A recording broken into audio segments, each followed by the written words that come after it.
Halo teman-teman, perkenalkan kami dari kelompok 4. Anggota kami adalah Miftah, Maya, Anissa, Dwi, dan Rizka.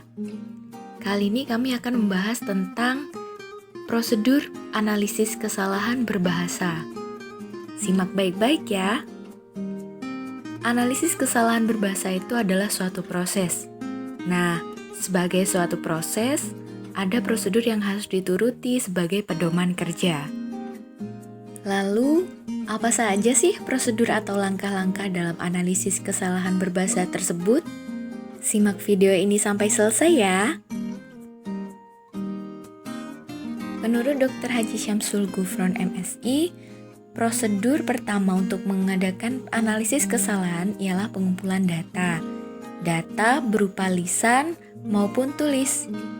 Jika yang hendak dianalisis adalah kesalahan berbahasa siswa, tentulah data itu dikumpulkan dari siswa.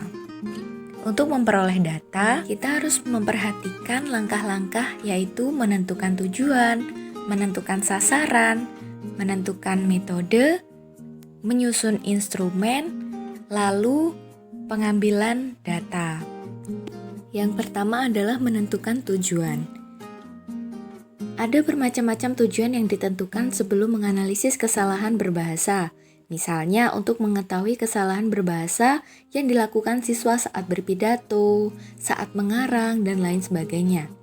Dapat juga ditentukan berdasarkan tataran kebahasaan, seperti tataran bunyi, tataran bentuk kata, tataran kalimat, tataran leksikal dan makna, dan juga berdasarkan tataran wacana. Yang kedua adalah menentukan sasaran. Sasaran ini ditentukan sesuai dengan tujuan yang kita miliki dalam menganalisis kesalahan berbahasa. Misalnya, dalam konteks ini sasaran kita adalah siswa kelas rendah sekolah dasar. Lokasi sasaran juga harus ditentukan dan dibatasi. Apakah dalam satu sekolah atau beberapa sekolah dalam satu kecamatan dan lain-lain. Kemudian yang ketiga adalah menentukan metode. Kita bisa menggunakan metode simak dan metode cakap atau wawancara.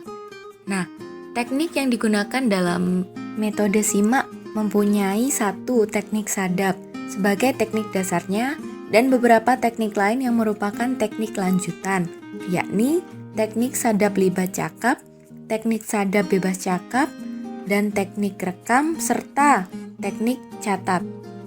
Lalu metode kedua yang digunakan ialah metode cakap. Pada metode ini terdiri atas teknik dasar yang disebut dengan teknik pancing dan teknik lanjutan yang meliputi teknik cakap semuka, teknik cakap tan semuka, teknik rekam, dan juga teknik catat. Langkah berikutnya ialah merancang instrumen pengumpul data. Dalam penjelasan terdahulu disebutkan bahwa data dapat bersifat lisan dan dapat pula bersifat tertulis. Data lisan dapat diperoleh dengan menggunakan instrumen panduan wawancara atau panduan berbicara.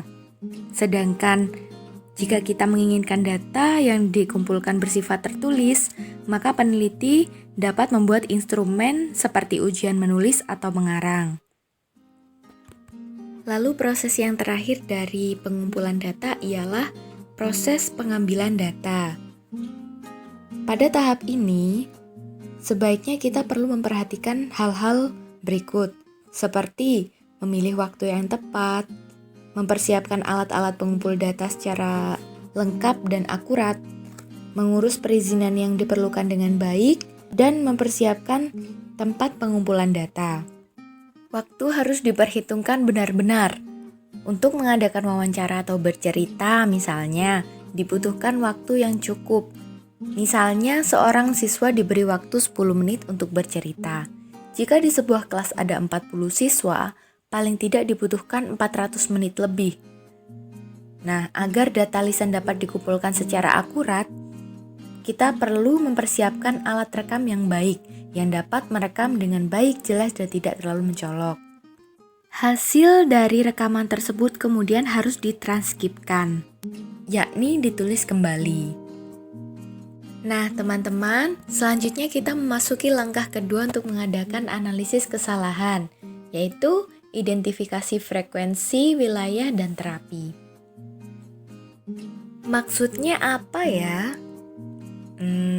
Setelah data terkumpul dan dikelola dengan baik, peneliti dapat melangkah pada kegiatan berikutnya, yakni mengidentifikasi dan mengklasifikasi kesalahan berbahasa siswa serta menghitung frekuensinya. Berdasarkan frekuensi kesalahan itu, nantinya peneliti dapat membuat peta wilayah kesulitan belajar bahasa. Kemudian, pada gilirannya peneliti menggunakan peta wilayah kesulitan berbahasa itu untuk terapi kesalahan berbahasa.